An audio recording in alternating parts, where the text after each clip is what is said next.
So 3 things. Number 1, we have sound. Number 2, I'm working through a cold, so I'm going to try not to cough all over you today, but I'm doing my best. And number 3, we have a team that sits down to plan messages like this.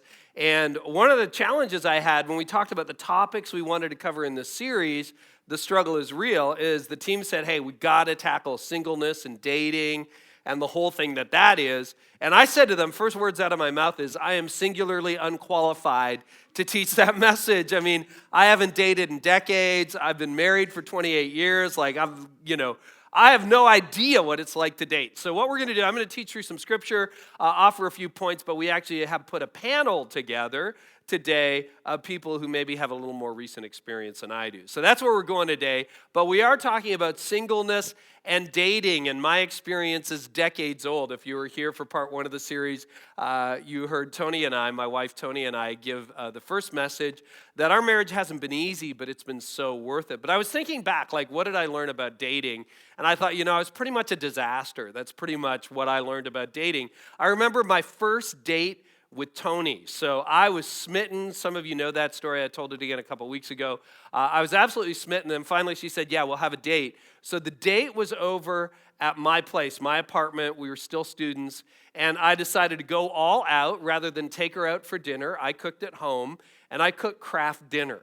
That was date number 1. And that's not craft with a C, okay? That would be different. If it was craft dinner, hand-sprouted, artisanal, coconut oil, essential oil, arugula, that's impressive, okay? No, this is craft dinner with a K, box, boil, cheese dust, eat, all right? Craft dinner. So I did craft dinner with Tony, and, she still decided to go on a second date, which was great. So that's how my dating stories sort of end. So that's why we really need a panel in this on this week, which we do. But a couple of thoughts before we bring up the panel and invite them. Number 1, this is a series, so even though last week we didn't talk about being single, we talked about social media, I think everything we talked about last week applies to being single. So I would encourage you, if you haven't seen it, if you weren't in the room, go back and watch part 2. Just go back and watch part 2. We talked about comparison. And I think if you look at a lot of the uncomfort and the upset that we have around being single again, wanting to get married, having the relationship of your dreams dissolve, so much of the unhappiness that stems from that comes out of the things that we're struggling with today in terms of social media, comparison, discontentment, anger at God. We talked all about that. So I think you could basically take everything we taught last week and put it on this week, and it would work. But we're going to go in a new direction. When I sat down with the panel and with some people who are single, and I said, okay, what can I learn as a guy who's been married for decades? What can I learn? What is the most important thing that we need to communicate today? And you know what rose to the surface, and it really resonated with me? It resonated with me because as I've met couple after couple, talked to person after person, relationship over relationship after decades as well in ministry, I have seen this played out again and again and again. And so the big idea today, for all of you who are single, maybe you're very happily single, we'll talk about that. But I know from a lot of the singles that I talk to, a lot of the singles I know in my life, if they were to be really honest, they're not happily single. And you're single not because you want to be, but because the right person hasn't come along, or you're single again because the marriage didn't work out, or because, you're widowed, or something like that. And you're like, I don't want to be here. And so the pressure to connect, the pressure to be in a relationship, the pressure to say, okay, I'm just going to find somebody, leads us into places we don't want to be and kind of loses the moment on us. The current season becomes unhappy because we're not in a season we want to be. We want to be somewhere else. It's like being in a job, but saying, I hate my job, I want a better job. I don't like my station in life, I don't like where I'm at. And what people told me as I was doing research for this message was simply this, and I thought it was really good advice worth sharing. Pick God, not the wrong person.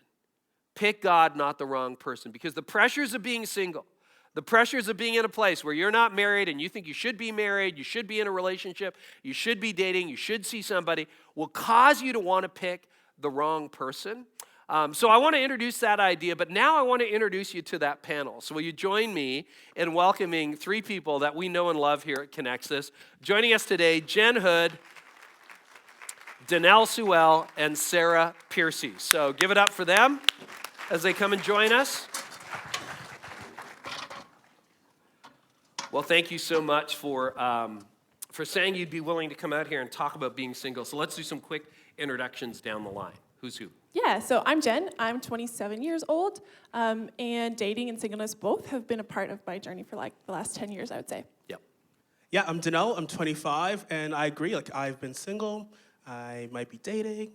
Yeah. I am Sarah. I was single until I was 28. I'm now 32 and married with 2 kids. Mm-hmm. It's the voice of experience. So I want to ask you a few questions and just jump in as you feel comfortable. But question number 1, a lot of us watching this haven't dated in a while, whether that's been half a decade or many decades or whatever. What do you think has changed? And for those of us who are parenting kids who are dating or moving into that phase, what do you think has changed in dating over the years? Yeah, I was talking about this question with a couple people, and one of the things that stood out to me was I think a lot of times it takes us a lot longer to make a decision, to make a commitment to somebody. And that's, I think, probably one of the big reasons is that there's so many options. So there's things like online dating, and there's dating apps, there's all of these things. And so because there's so many choices, it's like too many choices limits you to making no choice at all, because you feel the pressure of, well, what if I make the wrong choice? And what if I choose the wrong person? And so I think that slows down that dating process pretty significantly for a lot of people because they're fearful of making the wrong decision. I agree with you, but I think I will disagree. I think from my perspective, or a guy's perspective, there's so many options, so why not just date so many people?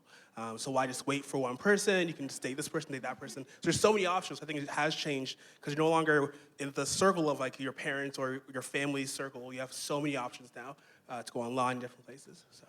Mm-hmm. Yeah, and I would actually say the core of dating hasn't changed. The core of a healthy relationship hasn't changed. The core of healthy dating experiences is still the same, but the tools to get there are really different. So there's online dating, which I'm actually a big fan of, and I think there's healthy ways to do online dating. I am not. And we disagree, and that's okay. But I think the core of a healthy relationship is actually still the same, but the way we get there now is so different with Tinder, and you just keep swiping endless faces, and that has really changed. But the core of a relationship is still the same. What do you think the most challenging aspect of dating has been or is, as you see in your own life or your friend's life? What's the most challenging aspect of it? Dating is so hard. It's so hard. And you put yourself out there again and again, and sometimes you get rejected, sometimes you're not sure how you feel about the other person, and you have to let them down. It's so hard. And in my experience, the hardest thing to do is actually establishing healthy physical boundaries in the relationship when you're dating. And I will be really transparent and tell you that I decided in my dating life that I wasn't going to sleep with the person that I was dating. And that included guys that I loved, that I thought I was going to marry. And that was one of the best, healthiest decisions that I made, but it is so hard. And I think it's the hardest part about dating, because in our culture, the expectation is that there are no boundaries. And we lose those boundaries, and then you lose a lot of the healthy aspects of getting to know somebody, because they get really confused in physical intimacy when the relational intimacy isn't there. So I think that's the hardest part of dating, is actually those physical boundaries, healthy boundaries. And to add to that, I would agree, that's probably one of the most complicated parts of navigating relationships, whether you're a Christian or not, because even if you don't find yourself sitting in a seat where you have chosen to follow Jesus, I think it's still, when you choose to sacrifice on those physical intimacy pieces, it changes the way that you can move from relationship to relationship. The second part of that is, I would say that if you truly want to pursue something that not everybody has, which is a God-honoring and healthy relationship, you have to be willing to do things that other people aren't doing. And for me, that's choosing to wait till marriage to pursue somebody intimately in that way. And it's not always easy. It's not. And when you're through the thick of it and you're deep into relationships and you feel like you're going to marry that person, it's hard. It's hard to be willing to be honoring to them and to yourself and to God. But if you want to have that relationship be one that ultimately glorifies Him, you need to be willing to do the hard thing of waiting. Mm-hmm. Yeah, okay. That's good. It's like, top that, right, Danelle? It's like, no, I'm out. What kind of pressure do you feel from friends, relatives, peers, even the church? And I should say, I was going to say that at the beginning. The advice that you would get in a service like this is kind of, you're not going to get that anywhere else in the culture today. So what we're saying, if you're new to church or just trying to figure this out, probably feels like, man, do you people live on Mars? And to some extent, we kind of do, but it generates a lot of pressure on Christians who are dating. And so where do you feel that pressure? Oh, I will be the first one to answer this question. I will have to say that Christians are the worst when it comes to pressure. When you're dating, when you're single, it's always the pressure of like, when are you going to find someone? When are you going to get engaged? When are you going to get married? When are you going to have kids? It's always that pressure of what's going to happen next. And it doesn't ease up ever. There's no like satisfaction from anyone. It's always like, so you're dating now. Where's the ring? But Yeah, in Christian circles, but in the culture, I think it's very different. Yeah. I think it's the opposite. Yeah, I'd agree. I think, that pressure that you speak to is very real from other people. But for somebody like me, oftentimes the pressure that I experience from other people asking those questions actually puts more pressure on myself to be like, oh, well, maybe I need to be doing these things. Maybe I need to be pursuing this. When actually sometimes it means that I'm just in a space where I need to be intentional about pursuing God before I can be pursuing a person. But that's a really intimate thing to be working through and to be talking about. So sometimes when those questions come up as like small talk, they're actually not small talk. They're pretty personal questions. Mm-hmm. Those can be very intimate questions when you're asking about that stuff. I actually think too that we can have a pressure on ourselves internally, the dialogue that we tell ourselves about being single. I used to tell myself life doesn't start until I'm married or I need a partner. And sometimes you can just tell yourself you're not worthy, you can't do something meaningful in the world without a partner, or your memories aren't worth it because you're not sharing them with somebody, or any of those things. A person doesn't complete you, and we can feel like it does. And those things that we tell ourselves are just lies. What does it mean, because some of you were involved in like sort of the big idea for today, it's pick God, not the wrong person. What does that mean for you? When you think about it, what does it mean to pick God, not the wrong person? For me, it means keeping God in his rightful place in my life, at the center of my life. And it's anything else that takes God's place in our life, we end up becoming a slave to. It controls us, it drives our decisions and emotions in really ugly ways. And when God is at the center, and he is leading our life, it's very different than if dating has become an idol. I can just as easily make my husband my idol or my kids my idol. The struggle doesn't end with dating once you become married. God needs to stay the center, and otherwise things just control you. Yeah, I would also add to that, for me, it looks like actively and intentionally pursuing God first above pursuing another person. Because if I am not in a place where I can find myself intentionally pursuing a relationship with Jesus, then what happens is I start to slip towards putting the things that I need from God, the things that he designed me to need from him, onto another person. And when I start to do that, then that relationship starts to go sideways and starts to be unhealthy. And then the unhealthy parts of me start to come out in that relationship because I start to put unrealistic expectations on them, on myself, when I move God out of that primary spot of being pursued first before I can do that in relationship. Yeah, one thing that I always remember, my mom used to tell me this all the time, practice at home before you go abroad. She was referring to cleaning, but I took it for my dating life, is that if I can't do something when I'm single, if I can't pray or read my Bible, create those disciplines when I'm single, it's going to be a lot harder when I'm dating, because I have to share that with someone else, keep not only myself accountable, but also the other person. So if I can't do that, then I'm not ready to take that step. I want to thank all of you so much. Thank you, Sarah. Thank you, Danelle. Thank you so much, Jen. Well, that was incredibly helpful for me, but I want to talk about what it means. Like, what does it actually mean to pick God, not to pick the wrong person. And I want to revisit a few themes that we talked about already in this series. So I think because, I've sat with so many people through their issues. Can I have a handheld? I think we'll just take that. Thank you. Thank you very much. Okay, that's better. Is that good? Can we kill this? Thanks. I think one of the biggest challenges that we have is we're just so worried that I am not complete, I'm not ready, I haven't fulfilled, if you want to put spiritual language around it, God's purpose for my life, unless I actually have a partner, unless I'm actually connected with somebody, that I'm not actually complete. And that leads us to one of the themes that we talked about already, which is the fear of missing out, the fear of missing out. And so many of us, this is a huge thing. And I hope you didn't miss what they said about online dating. And that would be fun to drill down on sometime.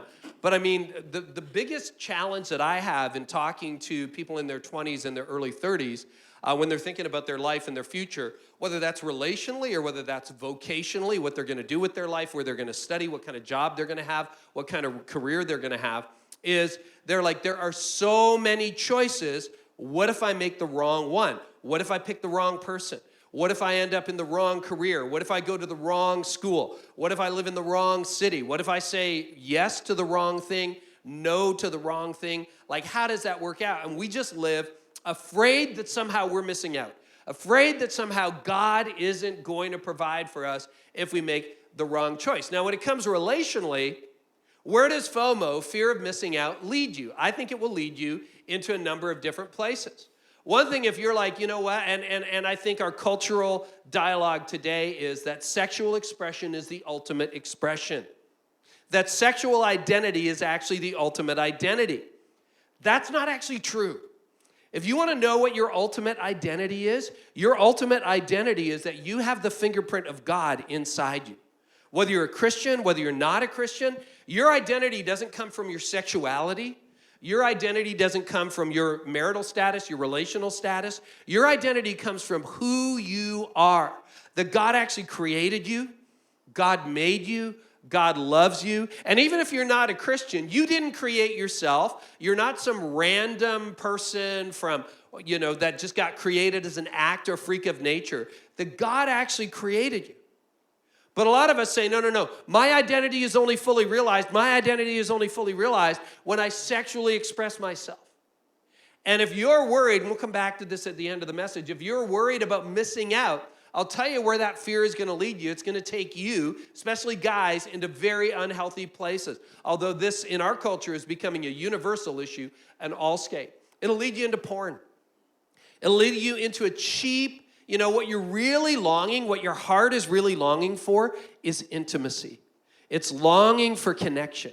It's longing for relationship. And sex is actually an expression of intimacy, but on its own, it becomes a cheap substitute for intimacy. And a lot of people say it's just a biological act. Listen, and I don't think sexual sin is worse than other sin, but I think we can all admit that some of the most difficult sin to recover from, some of the most difficult issues to recover from, if you want to frame it that way, are sexual issues. You go bankrupt, a few years later, you can be back on your feet. You lose a business, a few years later, you get fired, you lose your job, you'll be back on your feet. You lose a friendship, eventually you get some new friends, et cetera, et cetera. But when you talk to people, when you're actually processing with people the deepest hurts in their life, it's not that sexual sin is worse than others. It is just very complicated and very difficult to recover from. And the scripture gives us insight into that. It says that's because a part of your soul went there. And it'll lead you into porn. And porn is such a cheap, twisted, perverted form of intimacy. So it'll lead you to porn. It'll lead you to hookups, to casual sex that says, I'm just either, friends with benefits. All I need is an outlet for my sexual needs. That's all I need. Are we okay with that? We're okay with that. Great. Not so great. I really believe, because Paul taught us about this, Jesus showed us, part of your soul goes, there's something different about sex where part of your soul is left with the person that you're sleeping with. So it'll lead you to hookups. It'll lead you to compromise. It'll take you a place where you say, you know what? I know I'm kind of in a place where I know what I should do, but I'm going to compromise. And moral compromise, I mean, the bad stories in people's lives, when you see somebody who's like, oh my goodness, that person's morally bankrupt, it doesn't start by one day they're fine and the next day they go out and they just ruin their lives. It starts by compromising 2%, 5%, 10%, and soon 10 is 20, and 20 is 40, and 40 is 50. And the next thing you know, you're like, how on earth did I get here? And you know where else it can lead you, fear of missing out? It can lead you to settling. It's like you even knew this wasn't the right relationship. You even knew this wasn't the right person, but you're settling. And so what do you do? And again, the Christian position, the Christian understanding of where marriage and relationships and dating and all that goes, we are the minority opinion in the culture. Almost nobody believes this stuff anymore. But there is an alternate view, and I would suggest to you that the alternate view leads to life. And when everyone else saw FOMO, fear of missing out, you know what the Apostle Paul saw? He saw JOMO, the joy of missing out, which again, we looked at earlier in the series. He said, okay, everybody else is worried about what you're missing. I'm going to show you that this can be a great thing. And fortunately for us, the early Christians had some of the same questions about morality, about sex, about relationships, about marriage, about being single that we do. And Paul spoke into it, and they were trying to figure out, what does it mean to be a people of the resurrection? What does it mean that there actually is a God, that we're not anonymously created? What does it mean that God comes into our life and speaks to us? What does it mean ethically? What does it mean morally? What does it mean in all those things? So pardon me. We're going to look at 1 Corinthians, number of different verses. He's got a whole chapter on marriage and singleness and dating and all of those things. And I want to just look at a couple of verses. So he starts off with married people. And he says something really interesting. He says, do not deprive each other of sexual relations. So it's interesting. He says, if you're married, have sex. He says, if you're married, you should be intimate. Now, what's strange about our culture, like think about movies. The only sex you ever see on the screen is from people who are not married to each other. In fact, you've been so programmed that if you actually saw a married couple having sex on the screen, you would be like, ooh, it's so weird. And Paul's like, think about that, right? It's like your parents. You don't even want to think about that. You're like, no. I don't know how that happened. It was an immaculate conception, okay? That's how that stuff happens. But he's saying, no, if you're married, have sex. Don't deprive each other. And do you know how many marriages are starved of intimacy? The very thing that we should be having in our marriage, and it's not just sex. But he's like, do you know, and I talk to married couples, and they're like, yeah, we haven't had sex in months. We haven't had sex in years. And he says, no. If you're married, have sex. Unless, there's one exception, you both agree to refrain from sexual intimacy for a limited time, so you can give yourselves more completely to prayer. So here's the line. Honey, are you praying? Nope. Okay, great. All right, that's the line, just so you know. So try that tonight. Definitely try that. It's actually mutual, just so you know. And what he's saying is you should give yourself, if you're gonna so sex is the norm in marriage. And then he said, even if you abstain for a little bit, afterward, you should come together again so that Satan won't be able to tempt you because of your lack of self-control. And so you know what? Porn isn't a single guy issue, it's a married person issue. It's increasingly a female issue. And what you're dying for in your human relationship, you're trying to find in something else, and porn is a horrible substitute for intimacy. And yet so many times we kind of use sex as a weapon in our relationship. Paul says, don't. But then he says something interesting. You're like, Kara, I thought this was a message on being single and dating and come on. You just jump back in a married world, which is the problem. But look at the context. This is so powerful. Then he says this, next verse. I say this as a concession, not as a command. It's like, what? He's like, I'm saying this because it's not actually my first choice. And then he goes on to say, you want to know what my first choice is? Look at this. I wish everyone were single just as I am. It's like, sorry? He says, I wish you were all single. It's like, now, if that was true, none of us would be around. There'd be zero birth rate. That would be the end of things, right? The human history would have ended. But he's saying, I have a preference, and my preference is that you were single. Now, if you really want to dive into the context of Corinthians and to look at what was happening in Corinth at the time, things were tough. The resurrection of Jesus was fairly new. We are decades into the Christian faith. Everything's changing. But he's saying there's a preference. And then he shares his hand. He goes on. He says, each person has a special gift from God of one kind or another. And some of you, and this is something our culture would never teach. He says, some of you have the gift of singleness. Some of you, it's a calling. It's a calling to be single. And I know some of you are like, I don't want that calling. I don't want to be called that way, okay? Get out of my life. I don't want that calling. But he says, for some of you, it's a gift. So I say to those of you who aren't married and to widows, so you used to be married, you lost your spouse, it's better to stay unmarried just as I am. Now, this isn't a command from God. He's saying, I'm giving you my opinion. I think it's better.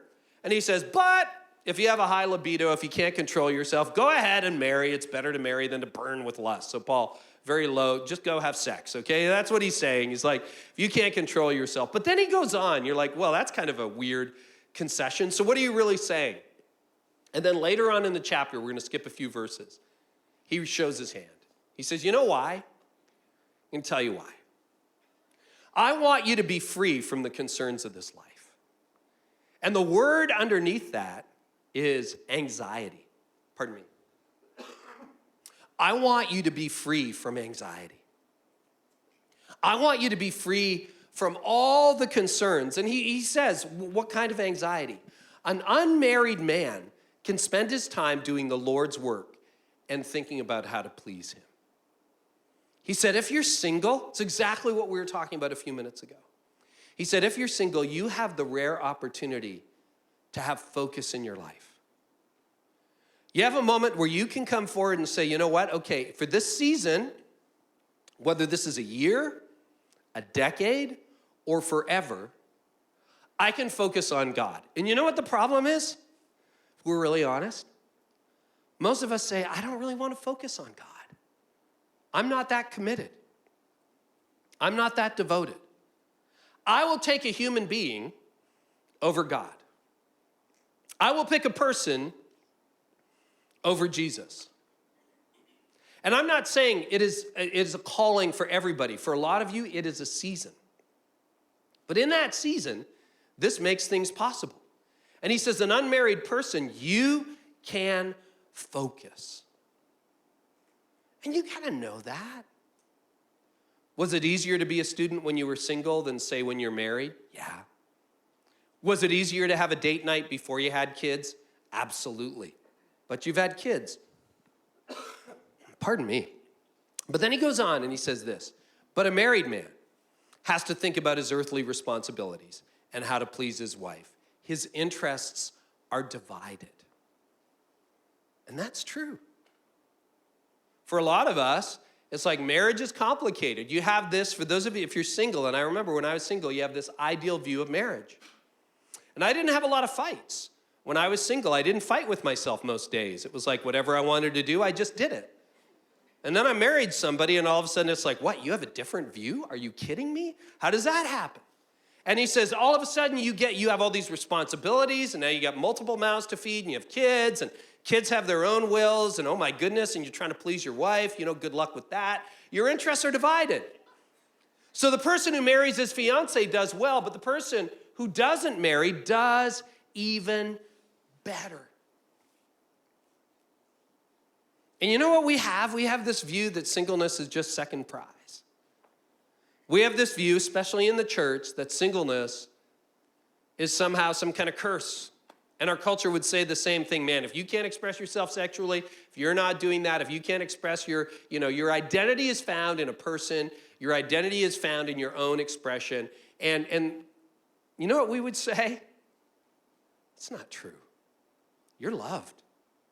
You're loved by God. You're loved by Christ. You're valuable. That your life has so much meaning and so much purpose, independent of what you do, independent of who you're with, independent of who you raise, independent of all of that, that you have value because God created you. And if you're single, you get to focus on that. So what does this mean for us? Well, it means a few things. This week, pick God. Like just for 7 days. Some of you are happily single, but for everybody else, you're mad at God. You're frustrated with God. God hasn't come through for you. Why is everybody else getting married? Why is everybody else dating? Why is everybody else having kids? Why is everybody else settling down? Why is everybody else able to find somebody? Why did my marriage blow up? Why am I still single after all these years? So instead of spending your mental real estate there, spend it here. Say, God, what does this mean? And as you do that, a few reminders that I hope will be helpful. And this is a point I got from some of the people we talked to when we put this week together. And they say, you got to talk about this, Carrie. So number one, ditch the list. Ditch the list. Some of you, you've got a list of what that ideal person is like. And they said the great advice that they would have is ditch the list.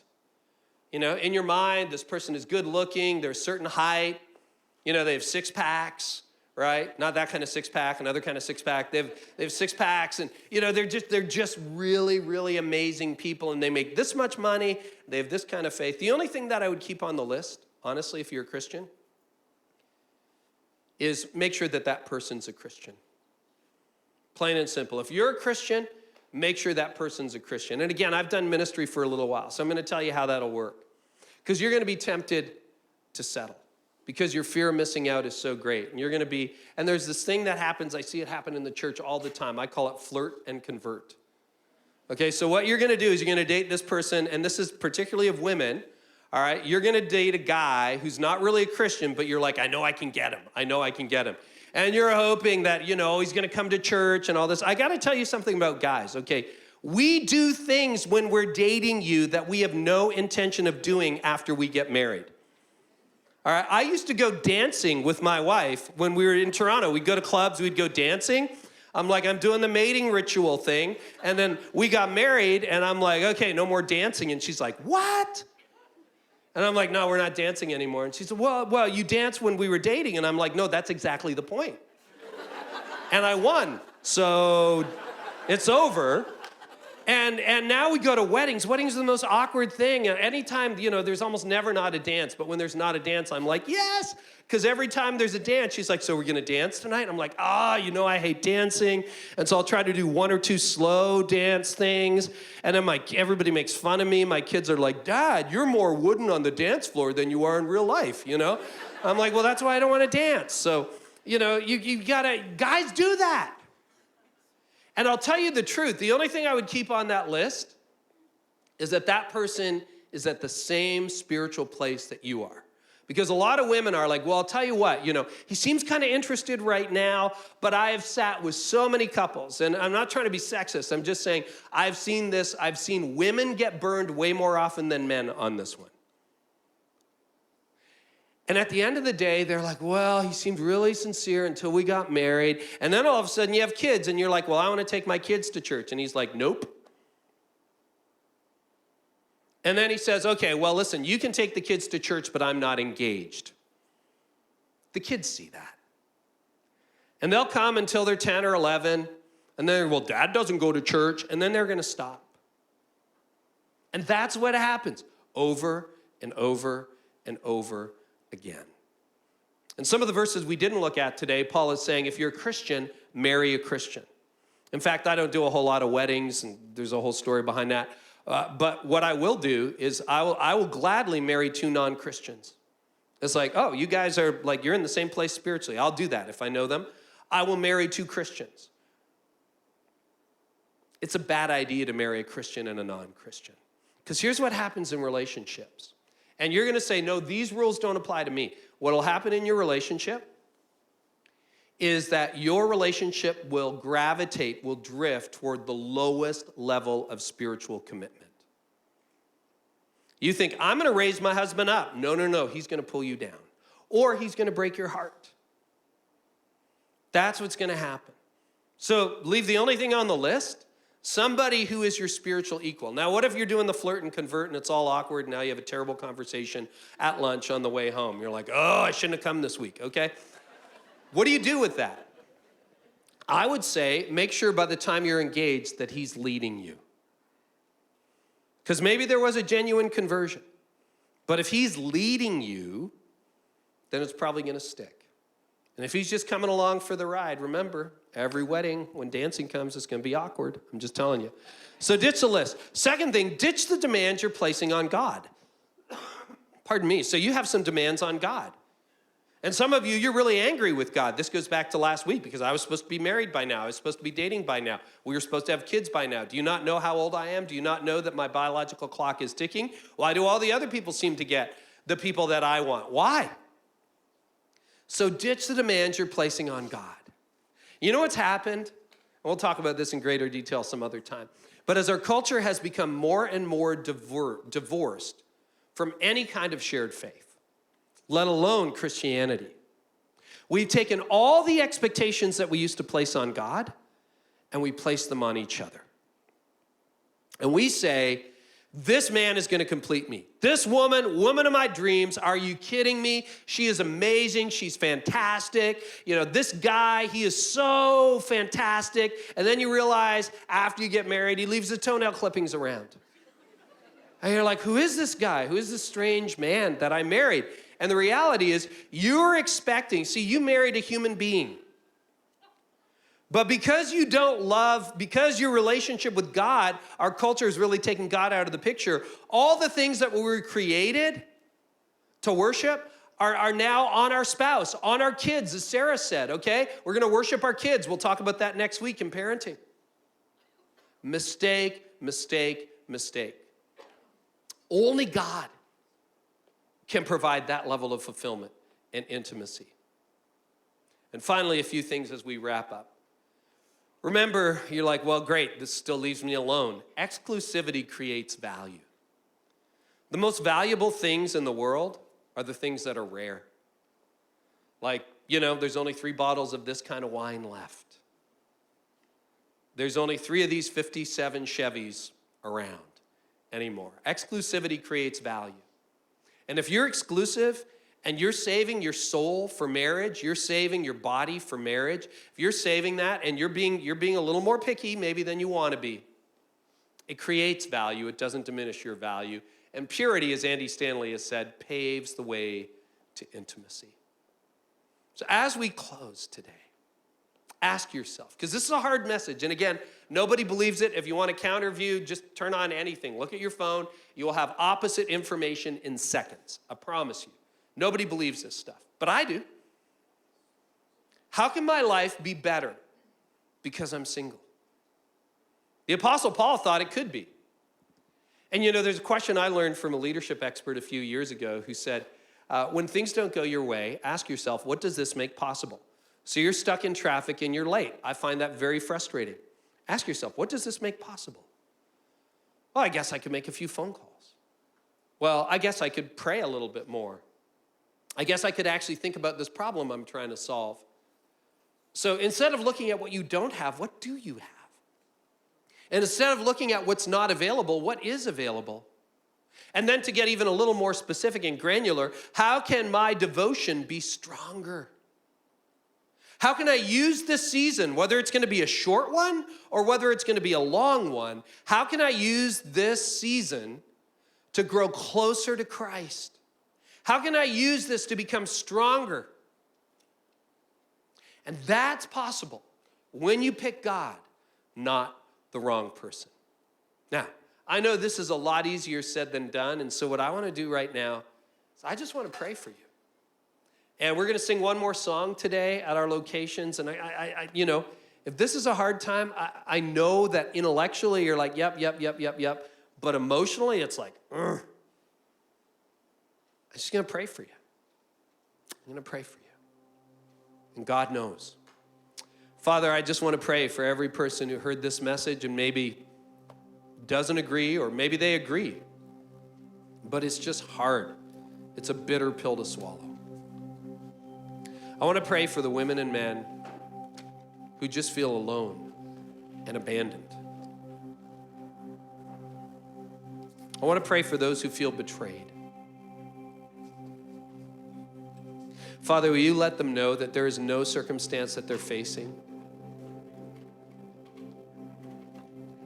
that you can't be in? That there is no level of disappointment and hurt that you can't heal?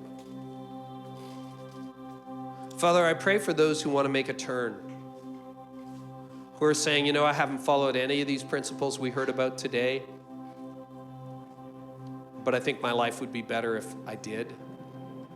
And I pray that you would give them the courage just to make some decisions this week, to choose you, not the wrong person. And Father, I just pray that you would come into that space in our hearts that only you can occupy. And I pray this in Jesus' name.